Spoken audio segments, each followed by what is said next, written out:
What's up? This is Technically Correct with Tyler Bischoff. On today's show, the Raiders were eliminated from the playoffs, now 2-10 on the season. Pete Carroll went from always winning 10 games a year to losing 10 games, and he's giving advice to Lane Kiffin. Golden Knights got a win, finally. Carl Lindbaum got a win, finally. But now he's in the AHL because Carter Hart is here. And UNLV is going to play for the Mountain West title, thanks to computers. You should sponsor the show. If you're watching this, you saw the nice little graphic. If you're just listening, this is on YouTube as well. I'm going to be doing a video portion of the show every day as well. But you should sponsor it. It's going to be cheaper than you think. I got to make money somehow to actually be able to do this. Fortunately, I got a little bit of a runway here don't have to make money right away, but I got to make some money at some point. So if you want to sponsor it, I will love you. We'll make it fun. So your business definitely wants to sponsor this show. We'll make any amount work. I'm not greedy, at least not until I'm super popular and making bundles of money doing this. Also, you don't have a business and you're like, I got $20. We'll make it work. You can be the first sponsor in the history of the show for $20. We'll make it work. Email me, technicallycorrectvegas@gmail.com. Technicallycorrectvegas@gmail.com. We'll figure it out. Here we go. UNLV football beat Nevada on Saturday 42-17. And we'll get to the actual game itself. But with that win, UNLV ended the year 6-2 in Mountain West play along with 3 other teams. And UNLV won that tiebreaker and will play for a Mountain West title. They'll do it against Boise State again, and they'll have to go to Boise. But the fun part of this is that 4 teams finished at 6-2. UNLV, San Diego State, Boise State, and New Mexico. And UNLV did get a little bit lucky here because if the college football playoff doesn't exist, they're probably not in this year's Mountain West Championship game because the most normal tiebreaker would be some form of head-to-head. And UNLV went 0-2 against the other teams that they're tied with for the Mountain West Championship. Would make sense that they would be out, and the 2 teams that went 2-1 would be in. But the Mountain West, they're tiebreakers. They do use head-to-head, but only if all of the tied teams have played each other. If there's just one matchup that didn't happen, which was UNLV and San Diego State this year, they don't use head-to-head. And instead, they go to the first tiebreaker is who's the highest ranked team in the college football playoff rankings. There is no Mountain West team in the top 25, so that's irrelevant. The next tiebreaker is these 4 computer metrics. It's SP+, it's strength of record, it's KPI, and it's sports source. You average those together, and that gives you a ranking, and those are the teams they take, the top 2 teams from that. That happens to be UNLV and Boise State. The computer rankings don't exist if there's no college football playoff, or I should say the computer ranking tiebreaker doesn't exist if there's no college football playoff ranking. So UNLV is almost certainly in the playoff in the Mountain West Championship game because the playoff exists. Kind of lucky on that note. Quick side note, by the way, my biggest complaint about the computer rankings they're using is Sports Source. It's not publicly available. Like you can find SP+, you can find strength of record, you can find KPI. You can even read into what goes into SP+, what goes into KPI to get a sense of how it works. But Sports Source is just this mystery ranking from a company that I guess teams have to subscribe to get the ranking. It's just very weird to have this non-public ranking be a huge factor in what determines who's going to your championship game. Now, on the tiebreaker itself, I get why they go to the computer metrics. It is smart, but it's also anticlimactic. The reason it's smart is the Mountain West is trying to get a team in the college football playoff. That's it. That's the only reason.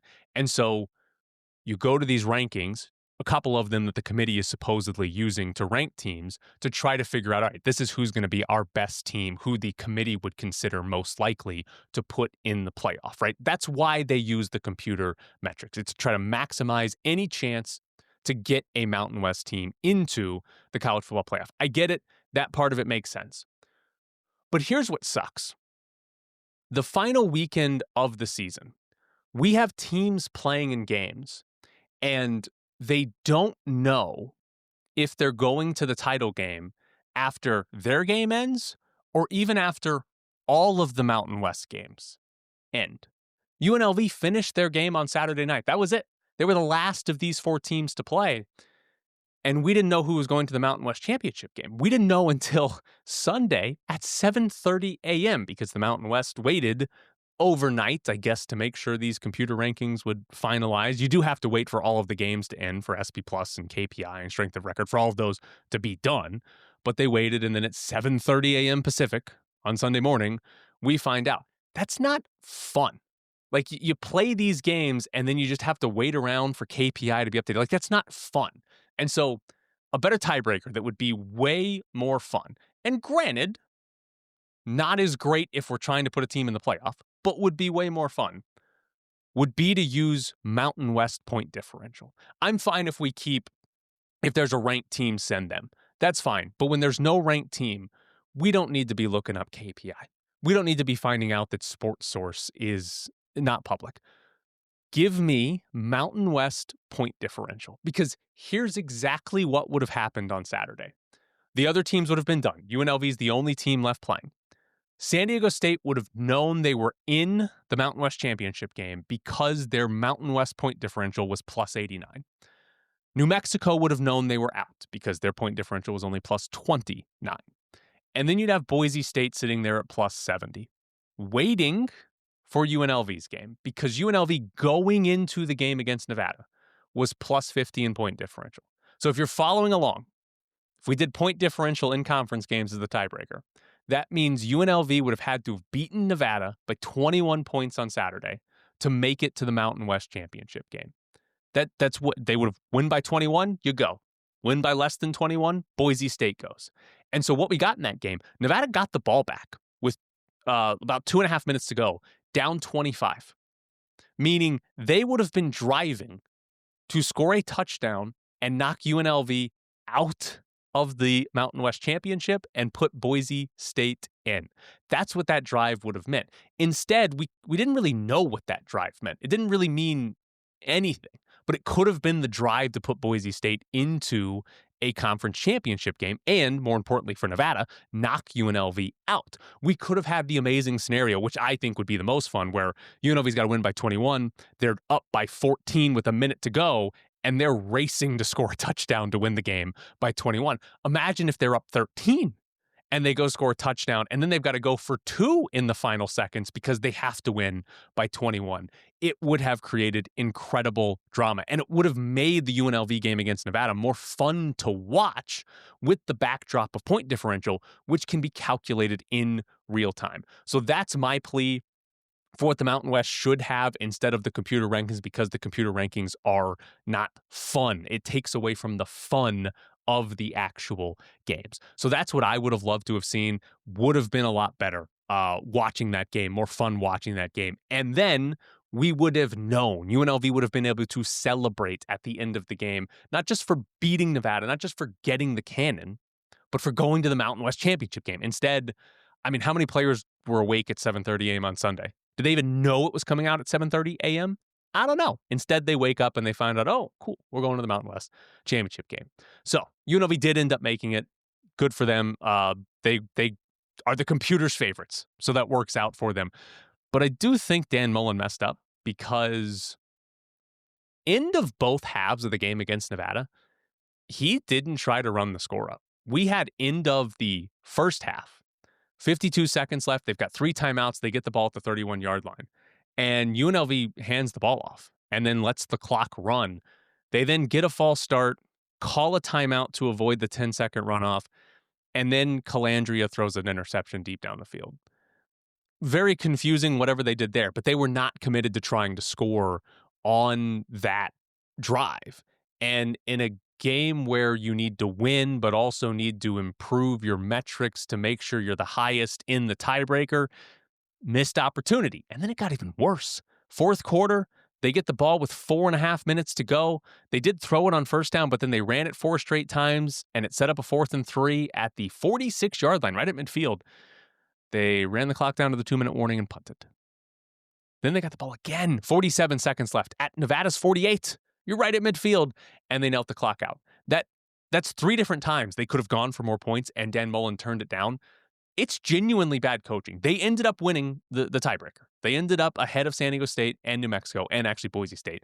But if they had ended up missing the Mountain West Championship game, and let's say they had finished like 1 spot below San Diego State, we would have looked back and been like, Dan Mullen could have tried to score 1 more touchdown, and that might have been enough to leapfrog San Diego State in the computer rankings, and then they're in the Mountain West Championship game. Unless he knew during the game, which I highly doubt he did, because I don't think there's any way to, in real time, calculate SP plus and KPI and all this stuff. You've got other games matter. So unless he somehow knew, unless they've got the greatest analytical staff that's able to do that in real time, it was just bad coaching. Like, he should have been trying to run the score up there. As safe as UNLV felt they were with these rankings, he should have been trying to run the score up. Perfect time for me to come back and do a show, by the way. There's literally nothing better for me and what I do than computer rankings, tiebreakers, and UNLV football. Like, absolutely perfect. So, perfect time for a first show. Now, this rivalry, if we get away from the computers and the Mountain West Championship game for a minute, this rivalry has completely flipped. I mean, Nevada still leads the series overall, but the recent history, this is turning into, UNLV dominance. It's 4 straight wins in the series, and those 4 wins, the average margin of victory is 18 points. They're beating the hell out of Nevada when they play them. I wish the games were closer. Closer games are more fun, but they're beating the hell out of them. UNLV has also won 6 out of 8 in this series, and they've won 8 out of 13. This is UNLV's rivalry now. And if you look beyond just the head-to-head games, Nevada's win totals over the last 4 seasons, it's 2, 2, 3, 3. That's what UNLV used to do. Like, you just win a couple of games a year, you beat your FCS opponent, you upset one team in Mountain West play, and that was UNLV football. That's what Nevada's been for 4 years. Meanwhile, UNLV's last 4 years, you got a 5-7 year in there with Marcus Arroyo, but then 9-5, 11-3, and 10-2. Last 4 years, Nevada's won 10 games, UNLV has won 35. That's insane. It's absolutely ridiculous. The UNLV has gotten that good while Nevada has completely fallen off the face of the earth. And maybe this is me doing worst case scenario, but I kind of have the genuine question. Is Nevada dying off as a competitive football program? And like, obviously other Mountain West programs are performing well. UNLV is. But with NIL money and revenue sharing coming with players, how much of a path does Nevada have to being good? And listen, this might happen to all Mountain West teams. It might happen to all Group of 5 teams. It's certainly possible here. Maybe there's this big split and the power conferences shoot off and they're just playing a different sport. They kind of already are. So maybe it happens to everybody who doesn't get into a power conference. But how does Nevada get back to being good? Like, how do they get back to just Mountain West good? Obviously, they got to hire a good coach. That's the biggest thing in college football. But like, can they attract one? They lost their last decent coach. They lost to Colorado State, a team in the Mountain West. Jay Norvell looked at Nevada and said, you know what's better? Colorado State. Well, I'm not even sure that's that good of a program. So how does Nevada attract a good coach? I don't really know. They might have to kind of get lucky. They just have to make a good hire and then after 3 or 4 years, hope to do another one. That's kind of the situation a lot of Group of 5 schools are going to be in. But how does Nevada attract a good coach? Maybe I'm going off the deep end too quickly, but it just seems like they're one of these programs that's really going to struggle with the way college football is run now. And I'd say this for UNLV fans. Not that you want Nevada to win. That's not what we're saying here. But you don't want them to die off. Like, you don't want them to be gone. Like, you want them to exist. And you want them to exist as like a somewhat competent program. Like, yeah, you always want to beat them. You always want them to be a little bit worse than you.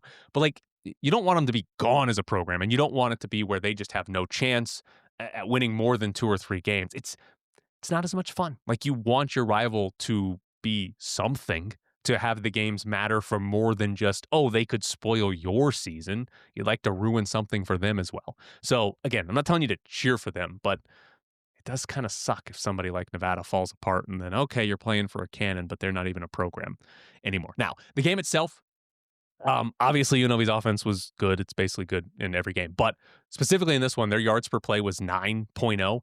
Second best game they've had this year. The Air Force game was the best one of the season. But just for context, the best offense in the country this year's yards per play was 7.4. So 9 is pretty ridiculous. Calandria did throw the 2 picks, but he hit a bunch of deep passes. They had a bunch of explosive plays, and UNLV just ran all over them.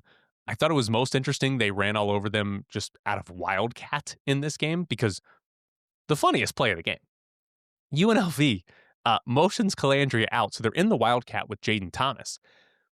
They've got 5 offensive linemen, 1 tight end. So there's 6 guys to block on the line of scrimmage. They're snapping it to their running back, like one of the most productive running backs in the conference. What do you think they're going to do? Nevada only had 4 defenders in the box.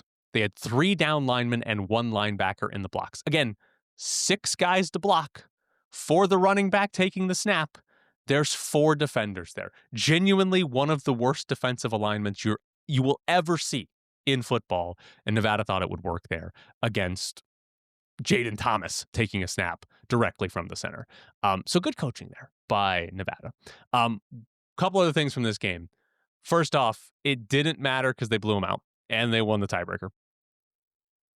But does Carter Jones, who's the quarterback at Nevada, does he have the best hard count in the history of football? UNLV jumped off sides 8 times. 8! Dan Mullen, they're up by 4 touchdowns. Dan Mullen is losing his mind while his team is up by 4 touchdowns because they kept jumping off sides. Have you seen a team jump 8 times? I mean, that's an insane amount. I don't think Carter Jones is very good at football. I know he's young and whatever, 3 years from now, maybe I'm eating that because he's developed into something good. But he's really good at hard counts, apparently. Whatever he was doing, it worked because they kept jumping off sides. And I do have 2 complaints. First off, UNLV didn't wear red in this game. I am a firm believer. This rivalry game should be red jerseys against blue jerseys. Every time. Nevada did wear blue. UNLV was in gray. They've done it plenty of times in the past. Wear red. Give me red versus blue. There are lots of rivalries like this where we should get the colors of the 2 universities. The jerseys should be against each other. We don't need to wear white. When you're red and blue, we don't need to wear white. We don't need to wear gray, silver, whatever color you think your secondary color is. We don't need that. Wear red, wear blue, play some football. And then classic CBS Sports Network. We missed the start of the game on television. Almost 3 full minutes because CBS Sports Network was still showing us LSU and DePaul in the Emerald Coast Classic. LSU won that game 96-63. Thank God they kept it on that one. And what's worse about it for CBS Sports Network? If the game's on ESPN or ESPN2 and the one game runs into another, the game that's coming up, they'll start it it'll be on ESPN News, like a real television channel that you can turn to. CBS Sports Network just puts it online. And the worst part is it's not even like easy to find on CBS Sports' website. You have to like type in the actual URL to get there. It's brutal. And it's been this way for CBS Sports Network forever. It happens in basketball. It happens in football. It's just an absolute nightmare every time. I hate it. I know it's not going to change anything, but it's just like we're watching a 30-point basketball game when UNLV is playing for a chance to go to a Mountain West championship. Like it's just stupid. Give us the football game, or more importantly, figure out your television windows. Put a little more space between the games so not everything has to run into something else. But now it's time for Bischoff's Briefs. You know you want to sponsor Bischoff's Briefs. Great segment name, phenomenal segment name, and you want to sponsor it. You can sponsor the whole show. You can sponsor just Bischoff's Briefs. Again, I'll say it again. Whatever you got, I'm not going to be greedy. I'll do it. I'll love you. We'll make it work. You let me know. Technicallycorrectvegas@gmail.com. Email me there. We'll figure it out. We'll make it work. It's going to be great. I'm telling you, you want to be the first sponsor in the history of the show, and then you want to be the second and third and the fourth. It's going to be great. I got to make some money to do this. So please sponsor me. Technically correct Vegas at gmail.com. That's where you need to go. Now, into Bischoff's briefs. Justin Herbert fractured his hand in the Chargers' win over the Raiders yesterday, which means we saw Trey Lance come in for a few plays. Herbert did come back in. I don't think they went under center any of the times after Herbert fractured his hand. He seemed to be struggling with that. Almost dropped a snap, too, in the shotgun, but it wasn't enough for the Raiders to actually do anything. He's apparently going to have surgery on it, and they haven't ruled him out for their game against the Eagles this next week. Don't know if he's going to miss time. Do you have surgery on your hand and then play football the next week? I don't really know. It's his non-throwing hand, so yeah, he played through it. So I guess after surgery, maybe he could. Chargers have had a brutal season of offensive injuries.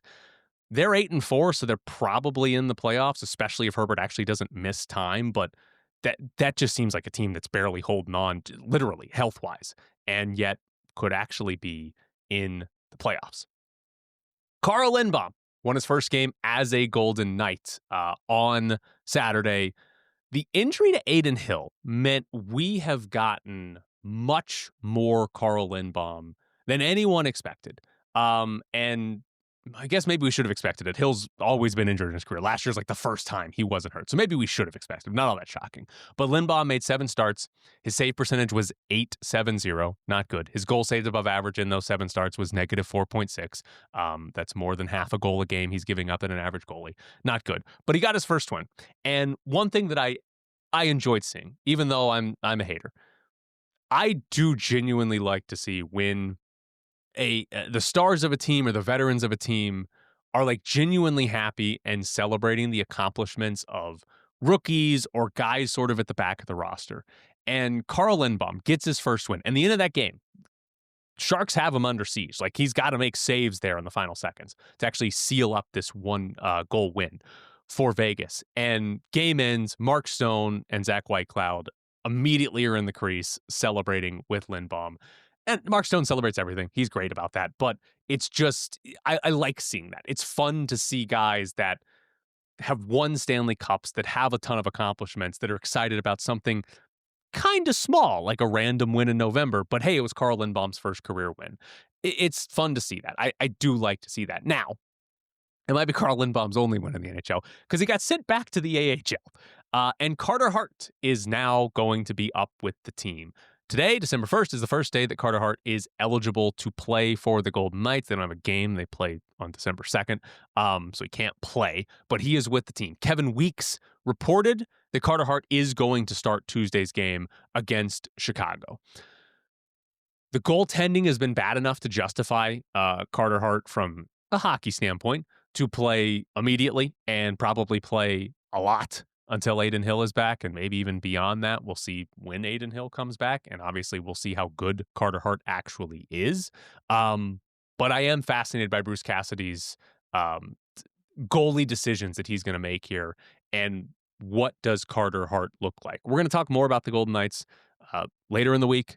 I'm also fascinated by the decision to bench Saad and Smith, and then the Golden Knights winning after the message was sent with benching some veterans there. But we're going to get more into that later this week, so stay tuned. There's going to be 5 episodes a week. That's the plan here. So stay tuned. We'll get more into the Golden Knights, some benching some guys, and obviously Carter Hart, because it's more than just the play on the ice that matters with Carter Hart.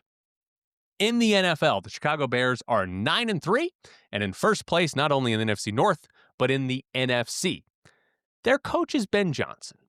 And if we go back in time, try to remember here, the guy Tom Brady wanted to be the head coach in Vegas was Ben Johnson. That's also the guy who didn't really give the Raiders a legitimate chance when the Lions season ended last year. He almost immediately took the Chicago job. And how much better would the Raiders be if they had Ben Johnson? Well, they wouldn't have Caleb Williams, and they might still have Geno Smith. Probably not, because that was a Pete Carroll thing. Who knows who the quarterback would actually be? But I think the real question here is, can the Raiders land a head coach? Are they an attractive job? Like Mark Davis, if we go back a few years, Mark Davis, he did get John Gruden and lured him out of retirement. But how did he do that? he had to have a 10-year contract with $100 million attached to it. So Mark Davis can buy the attractiveness with money for this job. But if we look at the last two head coaching hires, it kind of says no, maybe they can't get a good candidate because they hired Antonio Pierce and they hired Pete Carroll. And obviously neither one has worked out. But would anyone else have hired those coaches, right? Were they contending or competing with anybody else to hire those coaches? Not really. And so the issue is some of this is short term, some of this is long term, and some of this should be short term, but is somehow long term. But there's no quarterback here in place. Like if you directly compare Chicago and Vegas, Raiders didn't have Geno Smith. It was, do you want Caleb Williams or do you want whatever the question mark is for the Raiders? Clearly, Caleb Williams was a better option, right? He's a young quarterback, and it's going to be, or could be, really good under Ben Johnson. Where with the Raiders, you don't know what you're getting from quarterback. Now, that's short term. In theory, in the future, that changes, hopefully changes. Otherwise, they're going to be doomed forever if they never get a quarterback. But the bigger problem beyond that is like, where's the clear leadership? Is Tom Brady in charge? Is John Spytek in charge? If you're the coach, are you in charge? So is Pete Carroll in charge? Like, that's been a problem for this organization ever since they came to Vegas. That's been an issue with every coaching staff and front office and ownership, whatever. That's been the problem. So if you're head coach coming in, who's in charge? Mark Davis is in charge, and he gives quotes about, I just want football guys to tell me what to do. Like, there's just bad leadership here. And so that makes it unattractive. That's why they have all the losing for decades now. And so how attractive is this job? There are other jobs. There are other organizations that are bad and unattractive. So it's not like the Raiders are the worst or they're the only team doing this. You can think about somebody like the Jets as a pretty good example. But if they're in some sort of hiring cycle and there's 4, 5, 6 jobs open, what are the chances the Raiders are the best job? Not very high. And I think that's going to be an issue that we're going to see whenever the Pete Carroll era is over, whether that's very soon or a year or two from now. I think we're going to see that again, where it's just not that attractive of a job. And if you land the quarterback, that changes things. But otherwise, it starts at the top.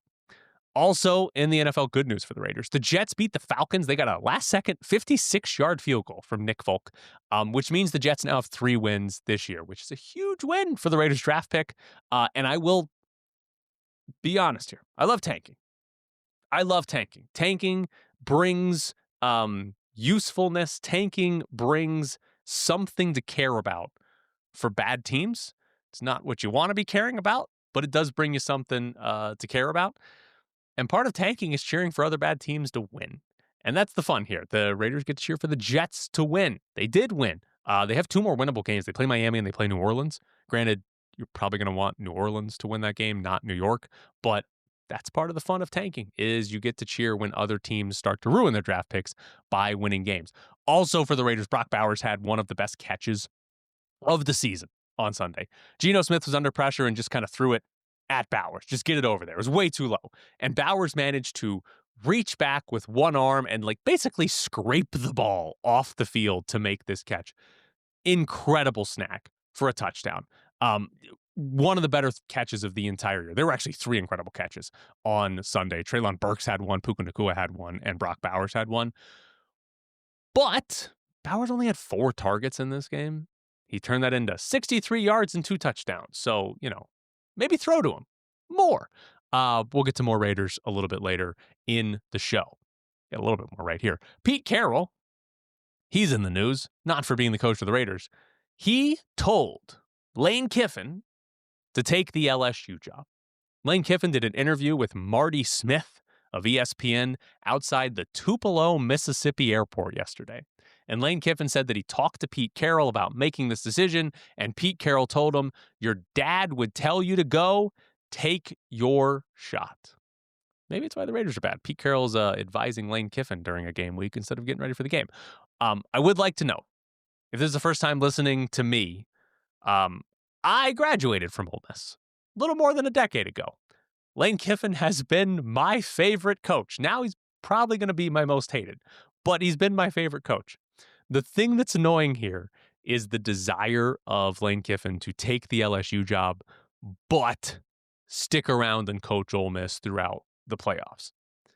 Ole Miss and LSU, that's a legitimate rivalry. It's both teams' like second biggest rivalry. Hopefully, Ole Miss is competing with LSU for playoff spots every year. And Kiffin wanted to take that job while staying around at Ole Miss for the playoffs, which is an absurd thing to want. If you really wanted to do that, you just sign an extension and stay at Ole Miss.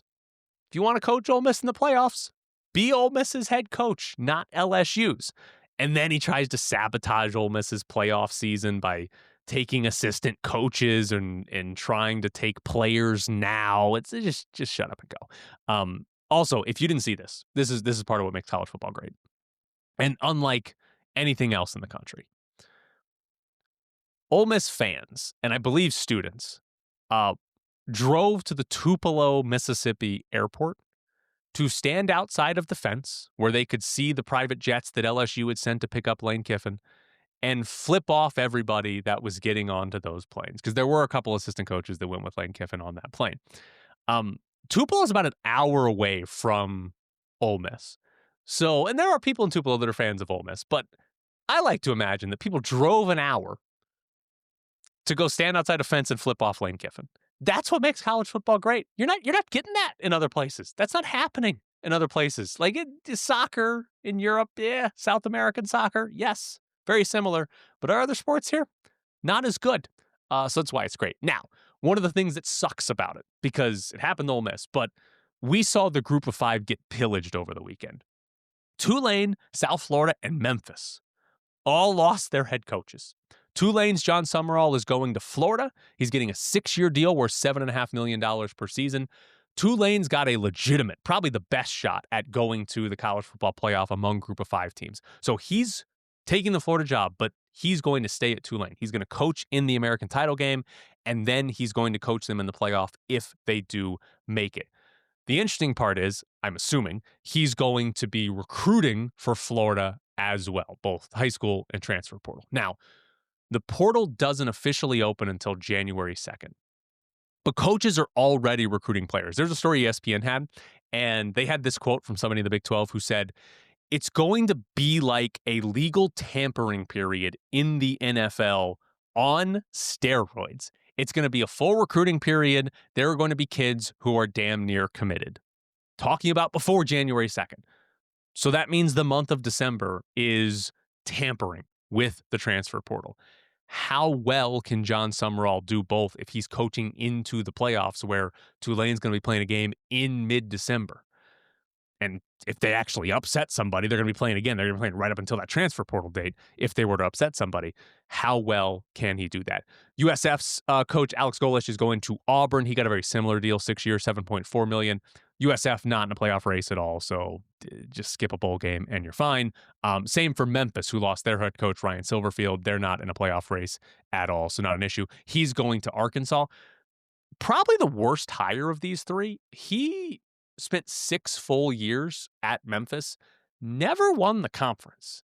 And that's despite Memphis probably having the best overall resources in the American. So always had like good teams. It's not like he had just disaster teams, but never really accomplished anything at Memphis despite having really good resources. So it's pretty brutal to be a group of five team that has success.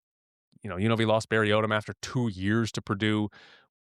We're seeing the entire American lose their team or coaches to SEC teams.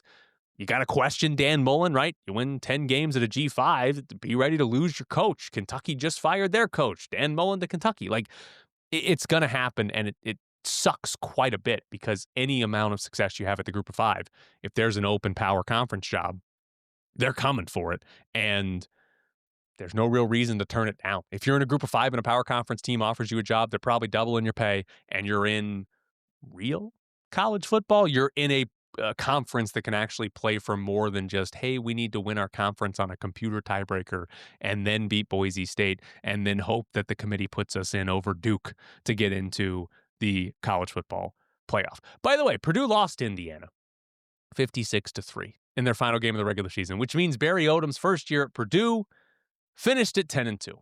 They beat Ball State and Southern Illinois to start their season 2-0, and then they lost 10 straight They went 0-9 in Big Ten play and lost to Notre Dame as well. Such a shame. He is getting $6 million per year. And I wonder, how much of a shot does Purdue have in college football now? Like, is bowl eligibility sort of their ceiling as a program? Because their last 10-win season was 1979. It's a long time ago. Do they have a legitimate chance to compete with NIL and revenue sharing? Like, can they compete in the Big Ten, or are they just kind of like a bottom fourth of the conference type of team who, if things go well, go 7-5? Is that what they are as a program? The crappy part is UNLV lost their coach to that. Like, that might be the reality of Purdue, and UNLV can't even contend with that. So it kind of sucks. But Purdue going 2-10 is funny. Also, I did want to make sure I get to this. It's not really related to Las Vegas sports. Maybe we need more of this in Nevada sports entirely. Michigan lost to Ohio State at home. And after the game, Ohio State players are celebrating with their fans. Michigan players stayed on the field and stood around the midfield logo, the M at the middle of the field, because they did not want Ohio State players to come and plant a flag at midfield. What a bunch of losers. You could win the game to stop that, but incredible rivalry moment. They are no shame whatsoever. They got crushed. They had a loss to their biggest rival that ended their playoff hopes, and they stayed on the field, watched Ohio State celebrate so they could defend their M. Defend some grass from a flag. It's incredible. And during the game, there was some snow, so we got some white stuff on the field. Ohio State's mascot, Brutus, went out on the field during a timeout and spelled out Ohio, their script Ohio, in the snow, and then went and put a big X over the M in the end zone where it said Michigan. Some guy from Michigan ran out and tried to uncover it so you couldn't read what it was saying. Phenomenal work. College football rivalries, it's the absolute best. Which is, by the way, you don't want Nevada to die because you want that. You want that to happen in your rivalries where your mascot gets to embarrass some guy because he's got to go crawl around on his hands and knees in the snow to cover up your OHIO spelling in the snow. It's phenomenal. I love college football. I'm so glad UNLV is good at this because relevant games in college football are the absolute best. That was Bischoff's Briefs. Bischoff's Briefs. Can I say my own name? Sponsor it. I know you want to. By the way, shout out to Vegas Rebel Drew on Twitter. He's the one that named this segment years ago. Now I need to give this segment a sponsor so I can make some money off of it. It's a great name. Thank you, Drew. Now somebody sponsor it. Give me some money so I can live. It's technically correct Vegas@gmail.com. Again, I'm telling you, cheaper than you think. It's not going to cost you a lot of money. So please sponsor it. So this is the first episode of Technically Correct. This is generally what we're going to do. I'm going to have an opening segment to talk about whatever is the biggest thing in Las Vegas sports. And then we're going to do Bischoff's Briefs, where we go through more bullet point style of different things in Vegas sports. Maybe some things outside of Vegas sports that I like or tangentially related to Las Vegas sports. But that's going to be the start of the show. And then we'll get to some other stuff. Weekends in the fall have a lot. Like, I'm going to tell you right now, we're not going to talk enough Golden Knights today. We're going to do more Golden Knights tomorrow. We should be doing a lot more Golden Knights. But it's November into December, and we got football to talk about. You know, he's playing for a Mountain West championship. So that's the general idea. Those are the first two segments, and then we'll get into either more games or some more fun stuff later on in the show. Because it's a Monday after a football weekend, we got the Raiders, who lost to the Chargers 31-14 and are now officially eliminated from the playoffs at 2-10. Biggest change coming into this game was offensive play calling. The Raiders fired Chip Kelly after last week's game because the offense was horrible. Now Greg Olsen is calling plays. You're not going to believe it. The offense was horrible again. They scored 14 points. They ran for a whopping 31 yards in this game. Geno Smith threw for a total of 165. If you're doing the math there, that's less than 200 yards of total offense. He got sacked another 4 times, threw another interception. It's the same as usual. Running game's bad again. Offensive line is not helping any play caller. Like, it doesn't matter who's calling plays. The offensive line is so bad that you can't run the ball. Geno Smith's going to be under pressure. Like, it's so bad, you can't do anything about it. Interesting, though, there was no deep passing game in this game. Geno's not throwing down the field, and I know there's lack of weapons. There's a lack of trust in Geno, and the offensive line is bad. Like, I get all of that, but still, there really wasn't any shots down the field for the Raiders in this game. Chip Kelly was a bad Raiders offensive coordinator. He absolutely got scapegoated for what is a horrendous roster, what is a horrendous offseason, built by Spytek, built by Carroll, built by Brady. Like, they didn't fix the offensive line, so there's not much you can do there. They drafted a running back in the top 10. Useless pick. Like, you don't need to pick running backs in the top 10. The whole league knows this. I shouldn't say the whole league because other teams are going to do it too, but most of the league knows this. You draft a running back in the top 10 when you've got holes everywhere else, and we find out, oh, look, it doesn't actually help. Chip Kelly got scapegoated. Like, that's what happened here. He wasn't good, but he wasn't the problem either. And I highly doubt we see much that helps or much that changes or much that's positive the rest of the way. Now, we did see somewhat of a change. Not that big of a change, but somewhat of a change. The Raiders threw the ball to Ashton Jeanty. He ended this game with the most targets, the most catches of any player for the Raiders. He tied his season high and career high with 8 targets. He caught 6 of them.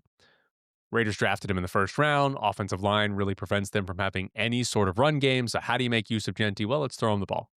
Despite those 8 targets and 6 catches, Jeanty had 30 yards because all of his catches were screen passes or checkdowns. First play of the game, they tried to throw a screen pass. First pass of the game, they tried to throw a screen pass, and it was broken up by a lineman. There was no effort to get Jeanty creatively involved in the passing game. There was no, hey, let's run an actual route. Let's get down the field. It just felt like, hey, throw him the ball near the line of scrimmage and hope he does something special. And he didn't do anything special with those catches. Maybe he will. We haven't seen it, by the way. He's got 43 catches now in the year. None have gone for 30 yards or more. He's under 6 yards a catch. Like, throwing to him has not produced anything this season. Maybe we'll see it, but it just felt like that was the plan. Oh, we just got to get the ball in Jeanty's hands. So let's just throw it to him near the line of scrimmage and hope that he breaks 6 tackles and scores a touchdown. And it didn't work. And by the way, are we allowed to criticize Ashton Jeanty?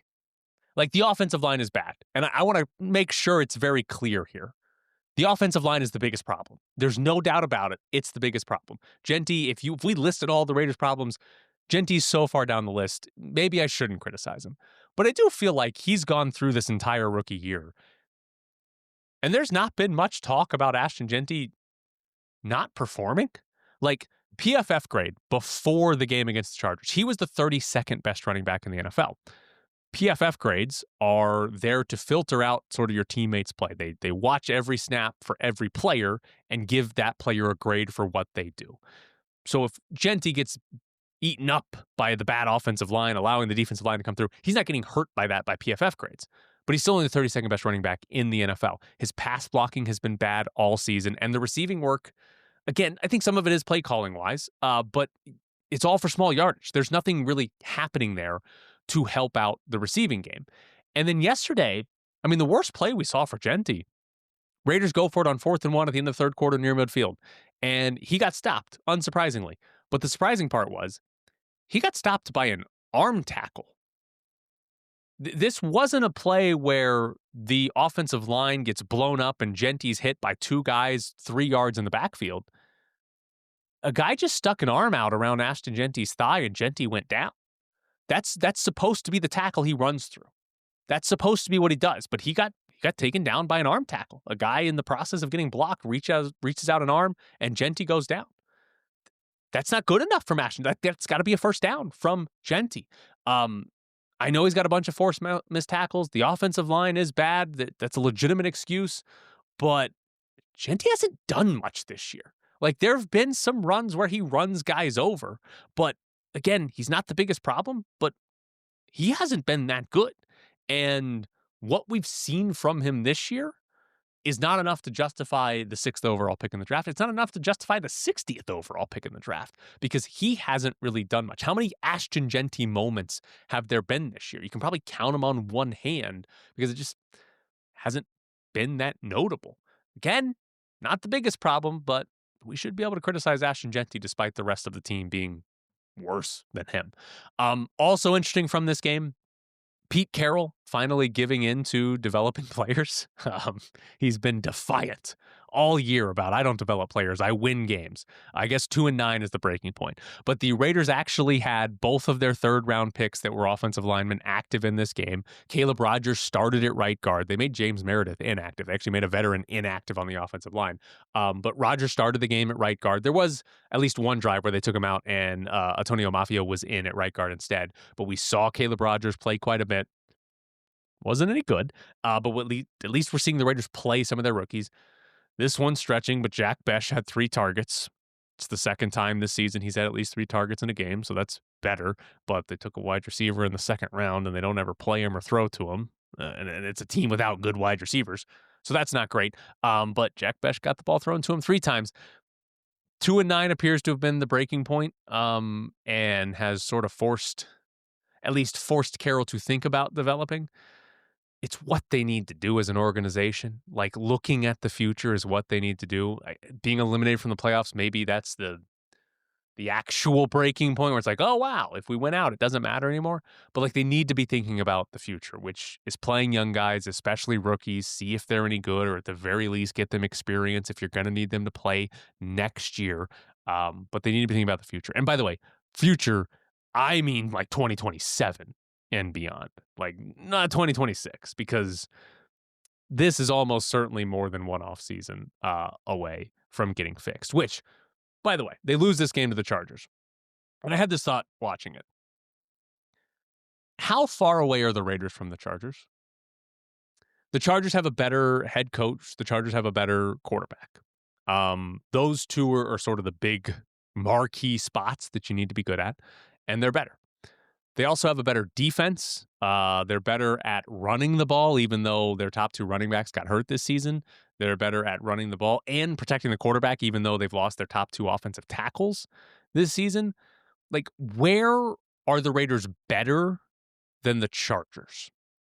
Brock Bowers is better than Oronde Gadsden, although don't look up their production this year. It's actually very, very similar. But Bowers is better than Gadsden this period, not just this year, period. Outside of that, like, Crosby's good, but Crosby's not having this elite season where you'd be like, oh, yeah, he's clearly one of the best defensive linemen in the league, and he would improve. Like, the Chargers have a pretty good defensive line. So where are they better? And if you look at this, like, from a divisional opponent, Herbert's not going anywhere. What are the chances the Raiders land a quarterback that's as good as Justin Herbert in the next 5 years? Pretty low. Like, they're going to have to draft one most likely and then have that work out, which obviously we know not all of them do. Also, what are the chances the Raiders get a head coach as good as Jim Harbaugh in the next 5 years? Pretty low. Like, how many good head coaches want to come to this job? You have to get the quarterback to attract the head coach, or maybe you need the head coach to develop the quarterback. Like, which one do you need there? I don't know that the Raiders improve on either of those to the level the Chargers are in the next 5 years. So how far are the Raiders? Like, how many years are we talking about that they would take them to catch the Chargers? And this is the damning part. The Chargers aren't leading the AFC West. That's Denver. And the Chargers aren't the team in the division with the best quarterback and head coach. That's Kansas City. Like, even if the Raiders caught the Chargers, they're still not winning the division, and they're still not the team with the best Super Bowl odds. They're in third place is what it means if you catch the Chargers. And I think the game we watched showed you how far away they are from the Chargers, which means that's how far away they are from contending for anything, and why they need to be focused on the future, why they need to be focused on 2027 and beyond, not just how do we fix this all in one season, because that's probably not happening. You watch that game, and do you think there's one off season's worth of moves that gets the Raiders to the level of the Chargers yesterday? Probably not. One last thing on this game. Max Crosby took a cheap shot at Justin Herbert. It was a soft shove, but it was a 2-handed shove after the play. Herbert comes and screams, and he's right next to Crosby's. Crosby shoves him. Whatever. It wasn't super dirty, but it was enough to draw a flag. It's one of the things that, depending on your viewpoint, if he's on your team or not on your team, it's the most annoying or fun thing about Max Crosby, because he's normally really good at that stuff, without crossing a line. And we actually saw a good example in this game. There were 2 times in the first half where the Chargers snapped it, but the play got killed for a penalty or a timeout, whatever it was.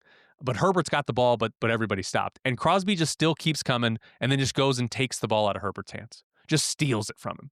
Just completely annoying, just a pest. And right, if you're playing against him, you're probably like, go away. Like, you just bleep off.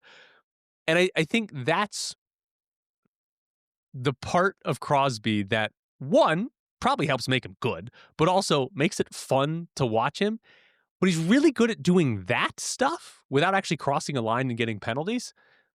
And then he did get one yesterday. So as long as he doesn't take those 15-yard penalties, it's generally a good thing for a defender to be that annoying. But I just found that interesting that we saw Max Crosby, like the annoying ass that's out here, but then he actually got called for a 15-yard penalty for something different a little bit later. Normally, he's pretty good at avoiding that. All right. That's the show. I wanted to do the first show and then actually talk about what I'm going for here. That's the show. If you didn't pick up on it, it's going to be hyper local, right? We're going to be doing Raiders and Golden Knights, UNLV, Aces. Like, we're going to be doing hyper local stuff. We'll mix in some stuff that's not super local. Like, I find it funny Michigan players are defending the M. We'll mix stuff in like that, but not a lot. It's going to be extremely local. If you listen to me at ESPN Las Vegas, thank you. But I started out there doing a solo show, well, with Jared yelling in the background and pressing buttons and annoying all of you. But I did a show there called Technically Correct, and it was a full local show. That was the whole point, was to do a local show. And I'm going to do that again. And there's a few reasons why. First off, Technically Correct is the best thing I've done in my career. Like, anything. I started doing a bunch of stuff when I was in college at Ole Miss. It's better than that, although I did get booed at my college graduation one time. That's a fun story. But it's better than anything I did there. Better than anything since before I moved to ESPN Las Vegas, and better than since Technically Correct was gone. It got taken from me, in part because the Raiders moved to Vegas. But this is what I want to do. I put it in my teaser episode as well. I think there's a question that I'm trying to answer with me being the answer. Who is like the voice in Las Vegas sports? Is there anyone that if something happens in Vegas sports, like you want to know what they think about it, you want to know what they have to say about it? Does that voice exist? Because I don't think it does. I think there are people that cover individual teams here well, but don't cover all of it. And I'm trying to be that. A lot of you are going to hate me. A lot of you already hate me. It's great. But I want to be that. And so every day, every morning, like I want to be here. It's local sports talks. I think that's a hole in the market that doesn't exist. And so that's what I'm trying to be. And I'll be honest with you. It's pathetic. The radio market here is pathetic. We've got an NFL team, an NHL team, Division I college football, Division I college basketball, WNBA. We've got like the best WNBA team in the league. Major League Baseball's coming. And what are the local shows? Like whether it's radio or whether it's, off terrestrial and you're doing just podcast. What are the local sports talk shows? Like, it's not good here. There's only one radio cluster in Vegas with sports. It's the one I got fired from. And to put it bluntly, basically all of those stations have shows where the people on there are employees or basically employees of the teams that they talk about. Sports radio or podcast medium is not supposed to be fluffy. It's not supposed to be, hey, let's tell everyone how great the team is at every opportunity. That's not what this medium is. It's not how it exists in the world of sports. It's the opposite of what this medium is. But that's all you kind of get here. And some people like that. Keep listening to it. That's fine. Perfectly fine. But here, I'm going to have the freedom to say something like, Pete Carroll should be fired. That freedom doesn't exist other places. You might get suspended for that. But not here. By the way, I've been suspended 3 times in my career. I'm actually kind of proud of that. Mainly because every time I got suspended, it was for something that I still 100% agree with what I said. Like, it was just people having thin skin, being mad that I criticized them. Like, it basically is what it comes down to. So I do like that. I've been suspended 3 times. But I know a few of you have already asked me some questions, but you can ask me some questions about what has happened at my previous job. I might answer some of them on here. I don't know exactly how much interest there is. I know there's a little bit, but I can answer some of those on here in future episodes. So you can ask me technically correct Vegas@gmail.com if you want to email me, or on Twitter at Bischoff_Tyler, or Instagram, or TikTok, or YouTube. I'll be all of those places. The show is going to be, I don't know where you're listening or watching, but we're going to be on YouTube. So if you want to watch it, if you like watching podcast, we'll have that every morning. Obviously, the audio version will be on Spotify, Apple, a lot of other places. If you've got a podcast location that you normally listen to that I'm not on, let me know, and hopefully I'll figure that out. But we're going to be a bunch of places. If you follow me on Instagram or TikTok, I'll have content there as well, and obviously on Twitter. Last thing, I will answer one question because I know it's boring, actually. I got fired from Lotus for budget reasons. It's very anticlimactic given some of the previous incidents that happened there. But yes, it was budget cuts. It's kind of boring. It's not fun. It's not a fun story, but that's ultimately what it was. I've got my paperwork right here for getting fired for budget reasons. It's no fun. So yeah, but if you got questions, let me know. I might answer them, might not answer them. But this is going to be the show. This is what we're going to do every day. Going to give you a show Monday through Friday. Don't come yelling at me on Christmas. You're not getting a show on Christmas. But we're going to do a show most days, Monday through Friday, and give you local sports. Hopefully it's good. Hopefully I'm good at it. I got a lot of confidence in myself. I think I'm going to be good at it. And if you want to sponsor it, if you're like, you're damn right, you're good at it, Tyler, technically correct Vegas@gmail.com. I'm telling you, I'm not greedy. It's going to be cheaper than you think. I'm going to be cheap. I'm going to be like Lane Kiffin. I'm not a housewife. I'm a hoe for your money. So if you want to sponsor it, let me know. Technically correct Vegas@gmail.com or Twitter, wherever the hell else you want to find me. We'll make it work. We'll make something work. Thank you guys so much for listening, for watching the first episode of Technically Correct with Tyler Bischoff.